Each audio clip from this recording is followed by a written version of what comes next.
Christian Lestiani. Untuk video kali ini masih berhubungan dengan kita sponsor istri. Jadi, pembahasan kali ini yaitu kita sponsor istri boleh bekerja tidak ya di Indonesia? Nah, banyak sekali yang masih bingung akan hal ini.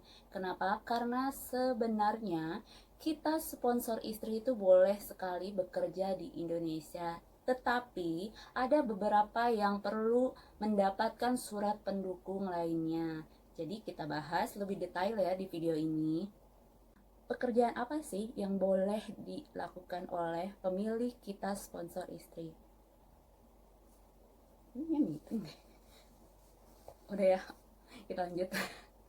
Jadi pekerjaan yang boleh dilakukan oleh WNA sponsor istri yaitu misalnya memiliki kedai makanan kecil-kecilan. Seperti saya waktu itu kan dulu saya punya kedai yaitu makanan Korea dengan skala kecil. Ini boleh sekali suami membantu di usaha istri.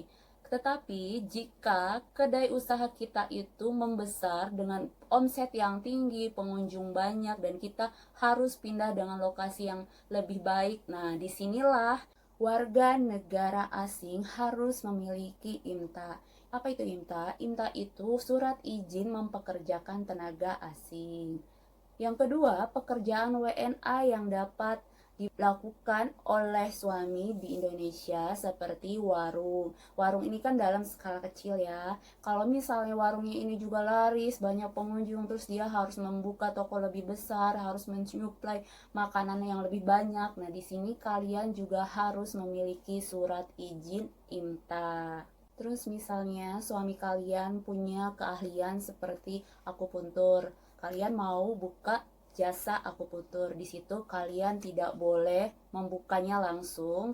Jadi kalian tetap harus meminta izin kepada Dinas Kesehatan untuk mengeluarkan surat rekomendasi dari Dinas Kesehatan. Baru kalian melakukan pembukaan usaha akupuntur tersebut. Dan jika sudah mendapatkan izin dari Dinas Kesehatan, kalian wajib melakukan proses pengurusan IMTA. Jadi sebenarnya usaha yang dapat dilakukan oleh WNA atau suami kita itu bisa saja dilakukan di Indonesia dalam skala kecil pastinya. Jadi kalau misalnya usaha kalian sudah mulai berkembang pesat, kalian tetap harus melakukan proses pengajuan IMTA. Misalnya kalian tidak melakukan pengajuan IMTA, nanti kalian akan disidak oleh Dinas Imigrasi dan itu akan mempersulit kalian sendiri.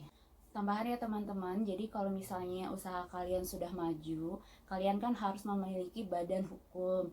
Nah, badan hukum tersebutlah yang akan mensponsori suami di surat IMTA tersebut. Kalian tidak perlu mengubah kita suami, kita tetap dengan sponsor istri, tetapi IMTA harus dengan sponsor badan usaha. Jadi intinya suami-suami kalian masih boleh bekerja di Indonesia dengan status kita sponsor istri, tetapi harus dilihat terlebih dahulu pekerjaan apakah yang akan dilakukan, di tempat seperti apakah yang akan dilakukan pekerjaan tersebut, dan besar kecilnya usaha tersebut.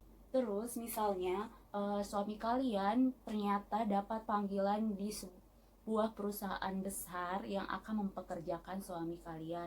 Itu kalian gak usah pusing-pusing untuk merubah kitas.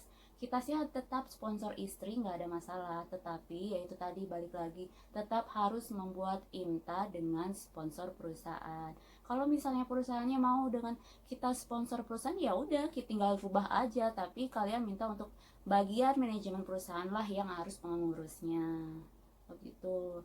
Nah, balik lagi ya, dengan sponsor istri semuanya itu tergantung kepada pekerjaan yang akan kalian lakukan. Oke, untuk video kali ini cukup di sini aja. Kalau misalnya kalian masih bingung, kalian masih banyak mau ditanyakan, bisa ditulis di komentar di bawah ini. Tapi saya mohon maaf sebelumnya apabila video ini masih banyak kekurangan atau kesalahan-kesalahan yang saya ucapkan. Mohon dimaafkan.